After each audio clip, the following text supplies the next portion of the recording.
Tiga. Assalamualaikum warahmatullahi wabarakatuh. Selamat malam semuanya. Yang terhormat Ibu Nanda selaku dosen pengampu mata kuliah Patologi Sosial. Di sini kami yang beranggotakan saya sendiri, Nafisa Gulativisana, terus ada Alvendri Dianova, ada Fatia Izati Sabita, ada Rieska Ayu Febrianti, Sabrina Amalia Azahra, dan juga Siva Afia. Langsung saja untuk mempersingkat waktu, di sini kami akan mempresentasikan hasil laporan analisis dan rancangan intervensi psikologi untuk masalah sosial. Yang kami angkat di sini itu mengenai cyberbullying. Jadi, di sini saya akan menjelaskan akar masalahnya terlebih dahulu. Pemanfaatan media sosial semakin luas di era digital memberikan banyak manfaat. Tapi, muncul juga beberapa tantangan, salah satunya adalah cyberbullying, terutama di kalangan remaja. Nah, cyberbullying ini di kalangan remaja muncul akibat karena rendahnya literasi digital, kurangnya etika bermedia, kondisi emosional yang labil, serta minimnya pengawasan dan edukasi. Kemudian pada remaja ini kenapa sih kebanyakan mereka yang mendapatkan cyberbullying gitu, karena pada masa remaja itu mereka sedang mencari jati diri. Di sini berdasarkan teori perkembangan psikososial Erikson, bahwa pada masa pencarian jati diri, remaja cenderung mengekspresikan diri secara berlebihan di media sosial, sehingga rentan menjadi korban atau pelaku cyberbullying.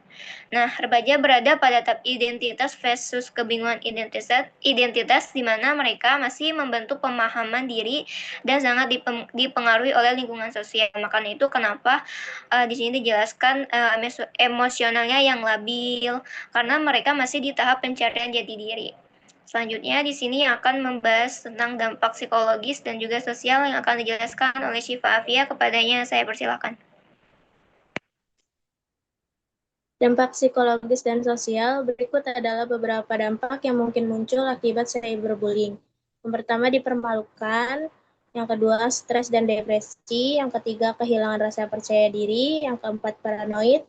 Yang kelima, menjadi pelakunya. Keenam, gangguan kesehatan. Ketujuh, prestasi yang menurun. Kedelapan, melakukan tindakan kriminal. Kesembilan, menjadi agresif. Kesepuluh, menjadi terisolasi. Yang terakhir, bunuh diri.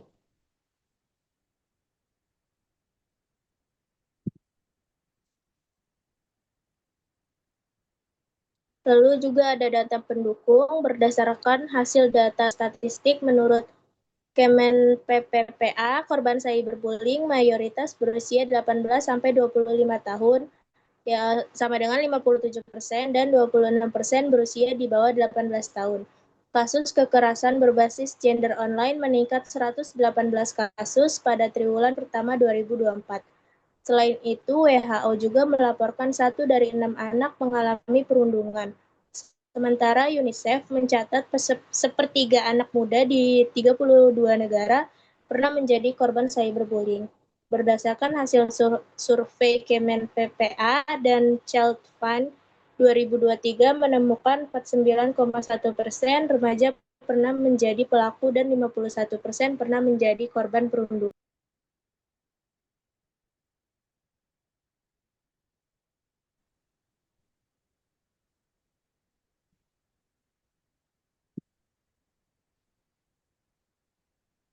Lalu untuk deskripsi program, ini program kebijakan keselamatan anak atau KAA adalah inisiatif Yayasan Sejiwa dan ID Corp untuk mencegah cyberbullying terhadap anak-anak, khususnya selama aktivitas daring meningkat sejak pandemi.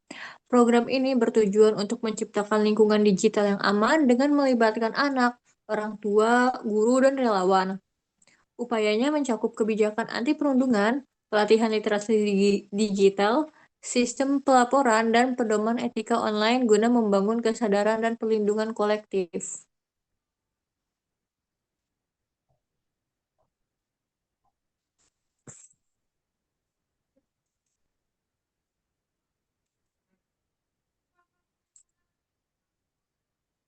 Lalu untuk analisis keberhasilan dan kegagalannya, untuk keberhasilan yang pertama itu program KAA kuat karena didukung kolaborasi lintas sektor.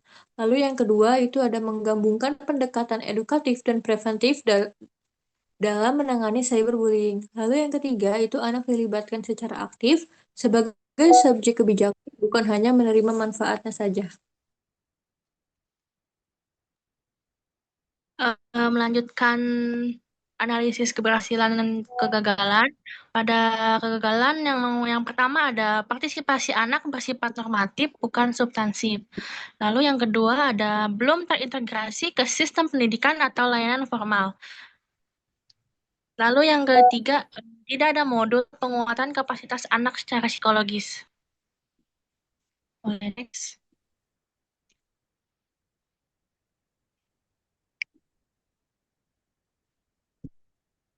Di sini ada tinjauan psikologis. Kebijakan Keselamatan Anak atau KKA telah mempertimbangkan aspek psikologis dasar seperti perlindungan dan interaksi yang aman bagi anak. Namun, kebijakan ini masih kurang dalam memberdayakan anak secara psikologis, khususnya dalam membangun kemampuan berpikir kritis, literasi emosi, dan motivasi intrinsik. KKA lebih menekankan kontrol eksternal daripada penguatan kapasitas individu anak untuk menjaga dirinya di dunia digital.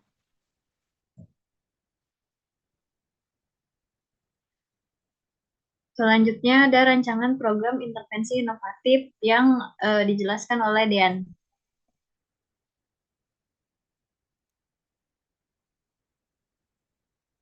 Baik, nama program yang kami buat adalah Protection and Prevention of Cyberbullying for Our Generation. Next. Visinya adalah menciptakan generasi digital yang aman, berkualitas, dan beradab dengan melindungi serta mencegah berbagai bentuk cyberbullying. Next. Untuk misinya adalah meningkatkan kesadaran pengguna platform digital, khususnya generasi muda, tentang bahaya dan dampak cyberbullying.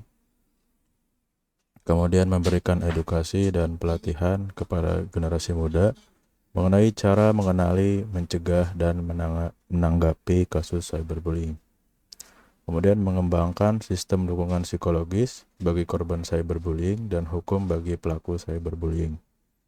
Kemudian mendorong keterlibatan aktif sekolah, komunitas, dan platform digital dalam menciptakan lingkungan online yang aman dan suportif. Kemudian membangun jejaring kerjasama dengan lembaga pemerintah dan swasta dalam upaya perlindungan dan pencegahan cyberbullying.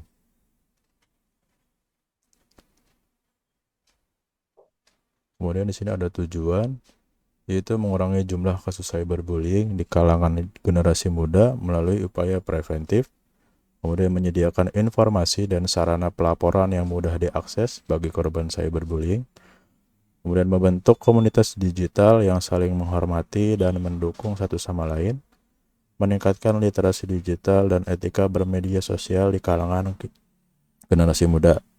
Kemudian untuk mencegah cyberbullying dari dampaknya terhadap kesehatan mental anak dan remaja di Indonesia.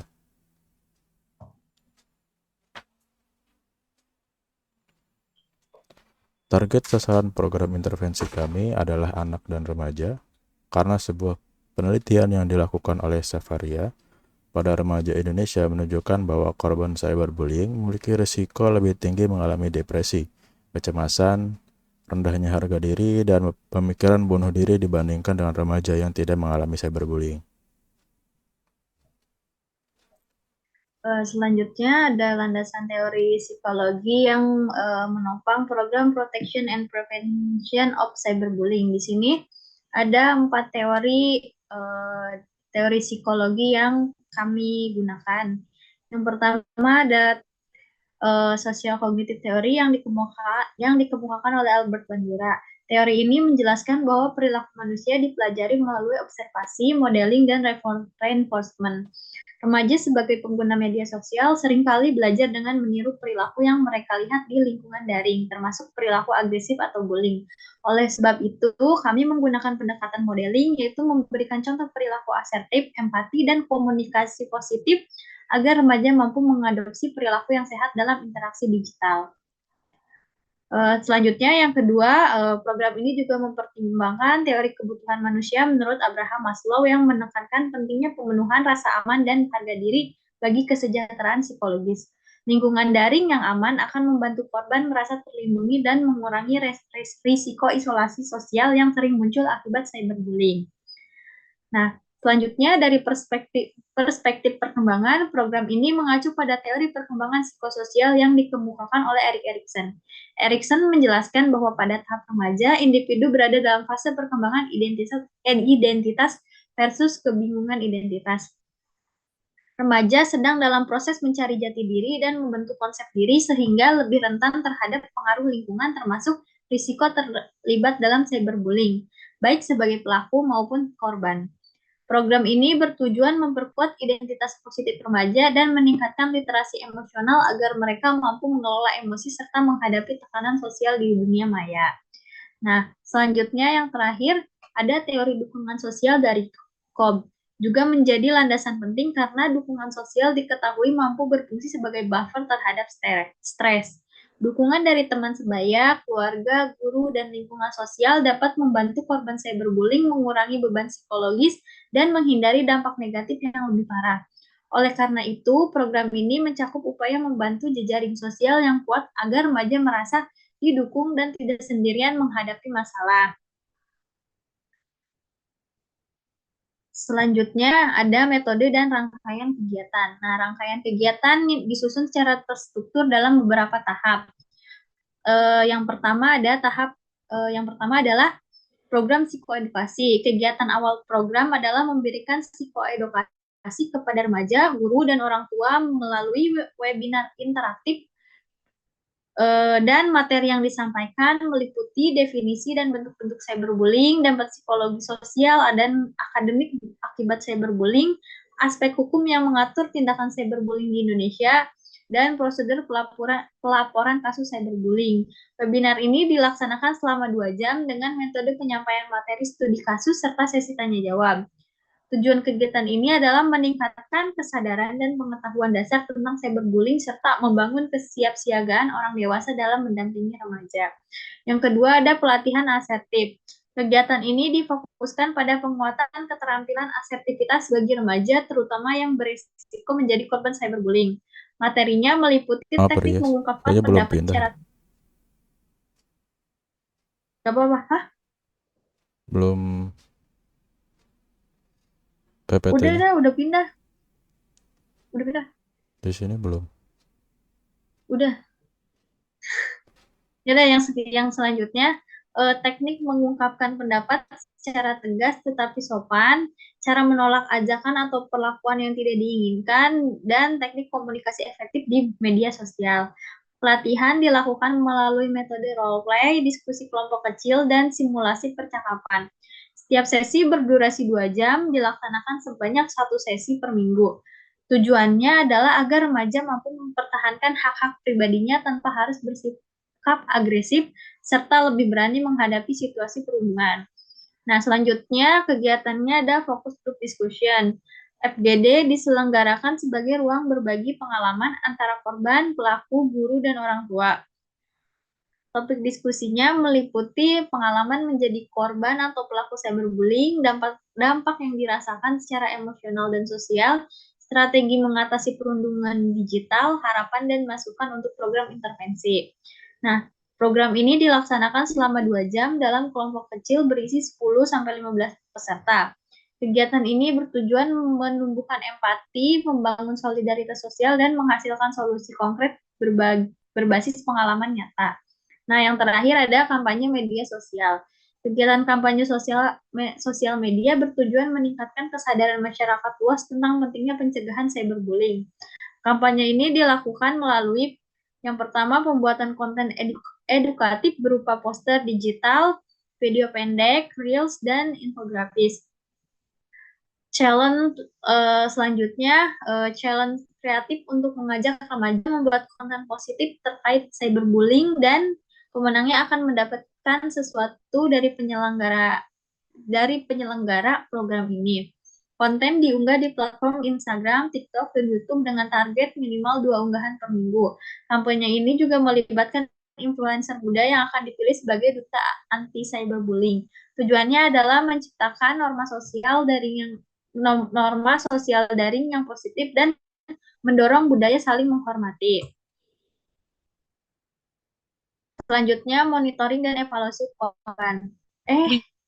program. Nah, yang terakhir ada indikator keberhasilan. Keberhasilan program ini diukur melalui indikator kuantitatif dan kualitatif yang saling melengkapi. Cara kuantitatif, keberhasilan program dapat dilihat dari peningkatan skor.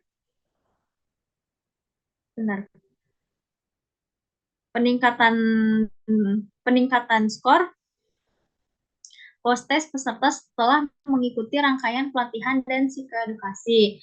Peningkatan ini menunjukkan bahwa peserta memiliki pemahaman yang lebih baik mengenai bentuk-bentuk cyberbullying, dampaknya, serta cara penanganannya. Selain itu, adanya penurunan kasus cyberbullying di lingkungan sekolah atau komunitas setelah program berjalan juga menjadi indikator penting. Sementara itu, dari sisi kualitatif, keberhasilan program dilihat dari perubahan persepsi dan perilaku peserta setelah mengikuti program. Peserta diharapkan merasa lebih percaya diri, lebih mampu mengelola emosi saat menghadapi konflik digital, dan memiliki keberanian untuk melaporkan atau membantu korban cyberbullying. Di samping itu, guru dan orang tua juga diharapkan merasa lebih siap untuk mendampingi remaja yang terlibat dalam kasus cyberbullying. Sekian dari kelompok kami. Mohon maaf jika banyak kurangnya. Wassalamualaikum warahmatullahi wabarakatuh.